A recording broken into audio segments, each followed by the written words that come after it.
Hello, welcome to TalkCity, the place where we keep you in the loop on everything that matters. Lately, there has been plenty of talk about the Nigerian's economy, especially this thing called GDP rebasing. It started making the rounds right after the Manufacturers Association of Nigeria, MAN, warned the government not to start celebrating that 80.3% rise in our GDP. According to them, that number doesn't mean we are making real economic progress. And honestly, many Nigerians agree because what is the point of big figures when people still can't eat 3 square meals? Prices keep jumping and basic living is getting harder by the day. Now, let's break it down real quick. GDP rebasing just means the government is updating how it measures the size of our economy by using more current data and prices. In simple terms, the structure of the economy has changed. New industries have come up and things cost way more now than they did years ago. But should we really be celebrating numbers when the everyday Nigerian is struggling? Let's take a look at this first clip. See, the truth has to be said. With the rebasing, despite the fact that they posit over an 18% uptick in economic activities, it's not still reflective of where we ought to be. Where were we coming from? When we had the last rebasing, manufacturing, for instance, took about 28% of this economy. Today it's about 21%. It shows that manufacturing are strong. How will manufacturing not shrink in an economy where Kadi himself came out to say that the devaluation of the currency and in currency issues, they lost close to $1 trillion in the manufacturing sector. The issue of power has not been solved. You can see now the power authorities are saying that I think around the Keja disco, for over 20-something days, that they will not have power. But you see, that's why when some people argue that, remove the energy sector subsidy, privatize the energy sector, people must pay cost-reflective tariff.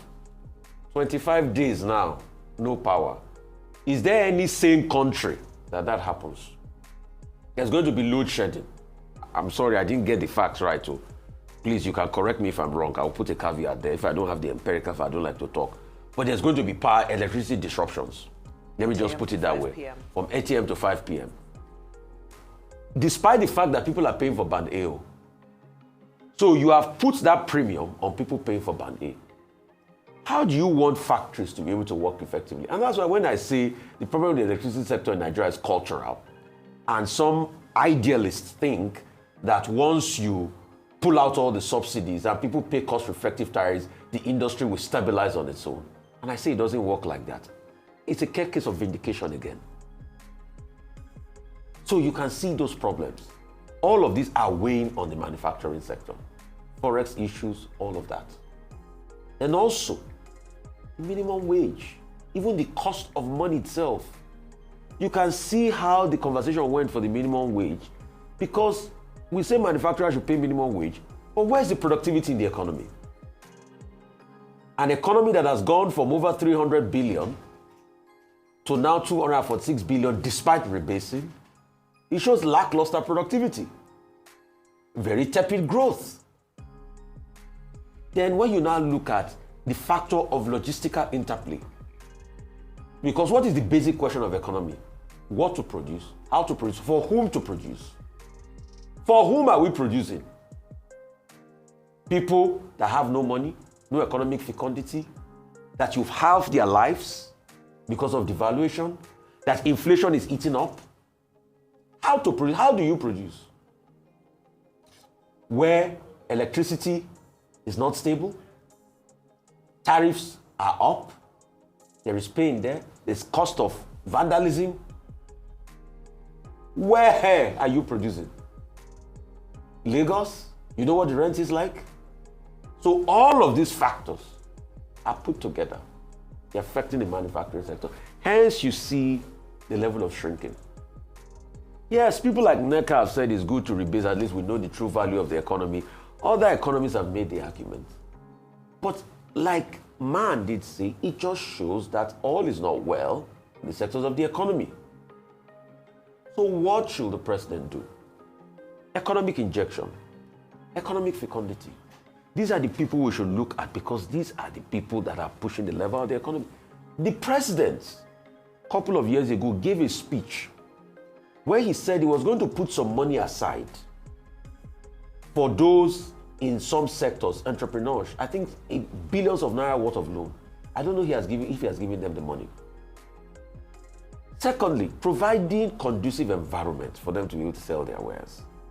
How easy is it going to be with conducive environment? With multiple taxation.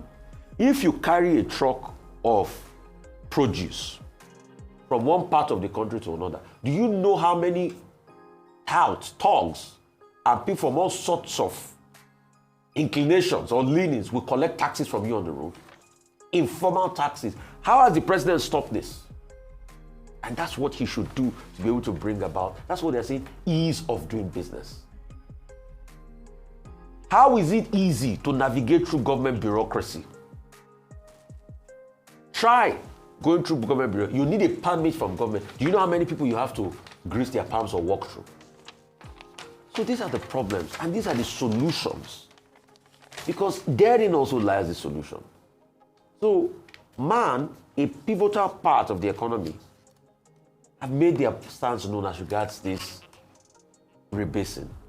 It has shown that we don't have prospects yet. It has shown that despite the fact that they talk about growth is tepid. It has shown that there's no direct correlation on the lives and the affairs of the people. And people are suffering. SBM Intelligence did a report recently given by, and they discovered that it would take you 40% of the minimum wage to cook a pot of jollof rice. As we speak today, you know the import waiver that the government gave, that cap is fast wearing out. Rice now is going close to 100,000 naira again in the markets. So you have all of these pressures, and that's why man is saying all of this. Question is, what are we going to do? Incentivize farmers, help them. Where are the tractors that you bought in from Belarus? Have they started working? Where's the food? Thanks for staying connected. If you are yet to like this video, please do well to do that and make sure you subscribe to always stay updated. As you can see, Rufai said some deep things here, raising real questions about how the government is handling the economy, and to be honest, it made sense. So think of GDP rebasing like this. It is like saying, hey, the economy today is not what it was 10 years ago. So let's update our calculations to match the current reality. But when you update the math and the real life suffering still degrade, then what are we even measuring? Watch this second clip to understand better. Okay, yesterday I had a long session on This Day Live, the Sunday talk show with Professor Franklin Ungu of the Public Sector Initiative Program at the Lagos Business School, Pan-African University. And so we looked at it in great detail. Now, the first thing to note is that rebasing is not necessarily about cost of living details and all of that. It's simply to, give a reflection of current realities in a particular economy. The last time Nigeria rebased was in 2014. The UN Statistical Commission says you rebase within 5 to 10 years. However, the irony that we have here, which the Manufacturers Association of Nigeria is pointing out, is that, look, this doesn't show that there is any growth in the economy. And I think that the controversy comes from the fact that the Bureau of Statistics and government spokespersons have said, there has been an increase of 3.13% year over year between 2024 and 2025. Whereas in 2012, GDP rebasing gave the Nigerian economy 520 billion or so. Now we are 13 years later, talking about a loss of, in terms of the calculations, about 277 billion. So that in itself has caused a lot of controversy. Two, if you look at the details of the rebasing, we seem to be doing well with trade. Real estate is also doing well. Real estate is the third largest, sector. But we're not doing well with either crop production or agriculture or manufacturing. And Professor Ungu was arguing yesterday on this same station that you need to improve on manufacturing and agriculture, the real sector, so that there will be effect, a positive effect in terms of other major indicators within the economy. Say, for example, salaries. Salaries are not even being paid. Say, for example, production. There is no significant productivity within the economy, which was the point I made the other day when we brought the issue. Now there's expenditure. Government just spends on luxury, not on real things. Government is taking loans. So there's a disconnect. However, the whole point about GDP rebasing is that, well, it provides data. Some statisticians have pointed out. But is it statistics we're interested in or the quality of life?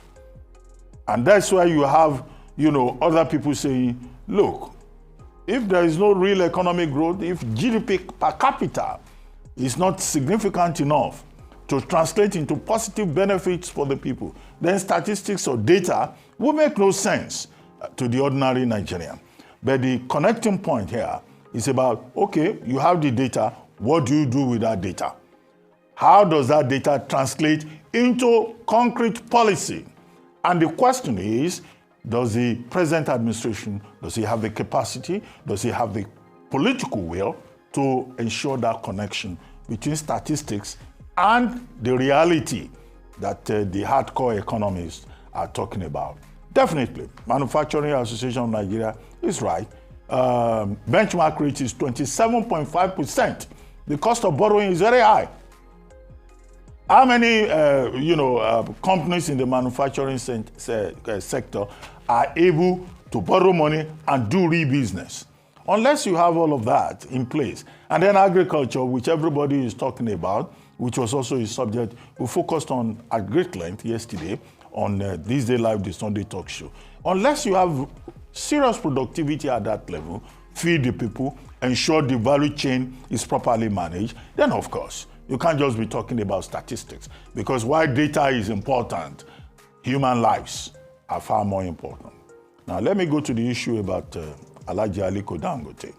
Alhaji Aliko Dangote received in audience Mrs. Oduwole, who visited the refinery. And it was in the course of that meeting with the Minister of Industry, Trade and Investment that there was this talk about how Alhaji Dangote was praising the Tinubu administration for supporting the private sector, for the Nigeria First policy, for the crude, Naira for crude exchange policy, and all of that. Well, even the international bodies, either it's IMF or World Bank, they've praised this administration, saying that, the economic reforms are in order, but there are still things to be done. However, Alhaji Aliko Dangote, who is investing heavily in this economy, 20 billion naira, largest single train of refinery in Africa, creating jobs and opportunities, and also, reinventing the oil and gas sector, and also helping us with foreign exchange. The question he raised is that the government should ban the import of refined products. And I think we may spend a minute or a little, less than that, to reflect on that. Now, the marketers, the other players in the sector are likely to say, this is Alhaji Dangote, he wants to be the only one that is operating in that sector. The question to ask is this. The Dangote refinery is producing in Nigeria. The basic issues in terms of this production will be volume, quality, costs. I think there should be an investigation of this, particularly by the regulator. It's not enough to just react emotionally. The people who are importing refined fuel, at what cost? What is the volume? What is the quality? And then we have a comparative analysis. And on the basis of that, we can say, okay, maybe Dangote refinery is right. Maybe the importers are right. But I know that the majority of Nigerians say that it is more cost effective for us to produce and refine products here in Nigeria and to make the product available at a price that is convenient for the generality of the Nigerian people. That's the main economics in that particular regard. And I think that's what we should talk about instead of, people say, Dangote has come again. No, we should look at the issue, volume, quality, cost, and do a proper comparison. And that is for the regulator to wake up and operate as a regulator, not as newspaper or roadside beer parlor, people responding to the issues at stake. At this point, it is like, now statistics will good job, because why they are updating GDP figures, Nigerians just want real change. Lower food prices, better jobs, reduced government waste. How many new businesses have we truly attracted? Are investors rushing in? Has the government even cut down on all the luxury spending? These are the real questions. Watch the talk clip and tell me what you think. Begin with the Manufacturers Association of Nigeria's response to conversations happening around GDP rebasing. And for me, the most prominent part of that statement was something that we've carried through as a theme in our conversation around this GDP rebasing, which is the fact that industry numbers have declined, which is a huge source of concern for an economy that is not yet fully industrialized. Now, I've been following an economist, he's with the University of Cambridge, I believe, called Justine Haig, and he focuses and concentrates on issues around industrialization. And what I love that he says is that industrialization in this era that we're currently living in is actually a matter of national security.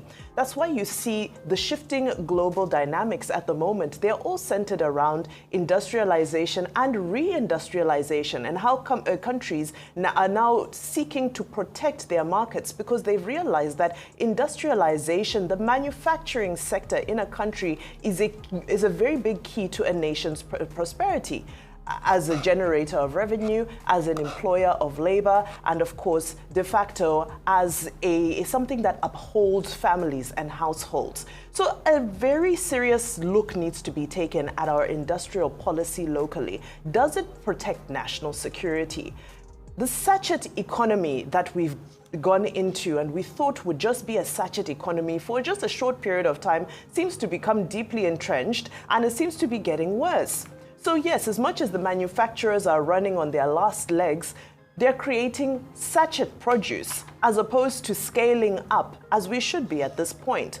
And these are some of the key indicators and the key takeaways, I believe, from the issues that are brought up from rebasing. You look at countries like China and Vietnam, even South Africa, the reason why they're having a headache over the United States tariffs is because their economies are industrialized, because they're exporting manufactured goods. So these changes in the global dynamics affect them. A country like Nigeria, for example, is not really having much of a headache because we don't have the manufactured goods at that scale that we're selling to the world. Many people would argue that what Donald Trump is doing, albeit in a very controversial way, is attempting to reindustrialize the American economy. He's trying to get manufacturers, factories jump-started and going, because it is now understood that, yes, as much as one aspires to have a service-based economy, it means nothing if your industrial sector, your productive sector, your manufacturing sector is dormant, or if it's shrinking in size. So I think there's a very urgent look that needs to be made at industrial policy, how we can jumpstart it and how we can protect it. A perfect example are the concerns that have been raised by Alhaji Aliko Dangote. You have an industrialist, a manufacturer, somebody who's adding value to a raw product in the Nigerian economy, who is saying that, well, the conditions in the marketplace don't favor me as a domestic producer.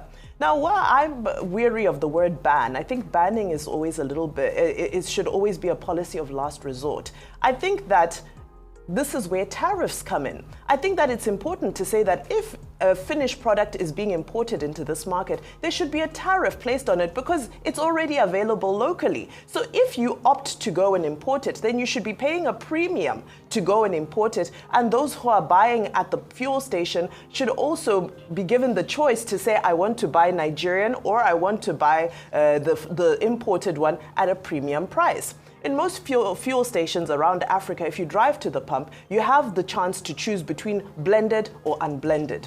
And that's a very important distinction that needs to be made, because the allegations that are being made here are similar allegations that are made in the rest of the African continent, that there's blended substandard product that's being brought in. No problem. If it's being brought in, if the regulator has decided that it has a place in this market, then let the consumer know. Let it be the consumer's choice that, yes, I am choosing to buy product X or I'm choosing to buy product Y, and this is the price difference, and this is my personal choice. I think that might be a more fair way to deal with some of these issues around petroleum and protecting local industry. Well, the truth is, at the end of the day, no be numbers we go chop. People just want to feel the impact of all these big moves. Lower prices, better living, real change. Whether na GDP rebasing or inflation updates, Nigerians are watching closely. So, what do you think? Is this just government PR, or are we actually making progress? Kindly drop your comments below. Let's hear your take, and don't forget to like, share and subscribe to TalkCity. We will keep bringing you the truth, raw and unfiltered.